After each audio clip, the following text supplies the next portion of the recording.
El pasado 7 de noviembre, una mujer que se trasladaba en bicicleta perdió la vida luego de que un tráiler le pasara encima en la colonia Jardín Aspetia, en la alcaldía Azcapotzalco. Fue la segunda víctima en perder la vida en estas condiciones justo frente a la aduana de la estación Pantaco, zona de embarque de trenes cargados con mercancía proveniente de todo el país y que es distribuida por camiones pesados. Para hacer conciencia sobre la problemática y el riesgo en el que deben circular los ciclistas en el norte de la ciudad, el grupo División del Norte Azcapotzalco decidió poner una bicicleta blanca en la zona en memoria de las víctimas.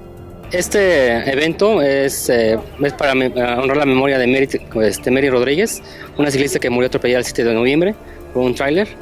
Y más que nada es hacerle conciencia a los conductores de todo tipo de vehículo, a la Secretaría Pública, a la Secretaría de Movilidad, de que hay algo está mal en la planeación, que no podemos seguir poniendo bicis blancas porque al final de cuentas es una persona que murió.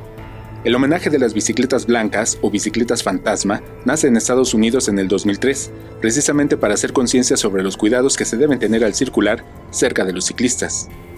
Que de verdad seamos muy amables con los que habitamos esta ciudad, porque puede existir los reglamentos, las leyes, la infraestructura, pero si no hay amabilidad, créanme que esto se cae, ¿no?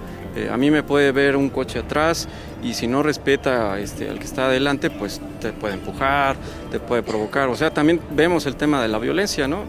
Los ciclistas señalaron que hace falta mejorar las estrategias de movilidad para que en el espacio público puedan convivir ciclistas, automovilistas y peatones con seguridad.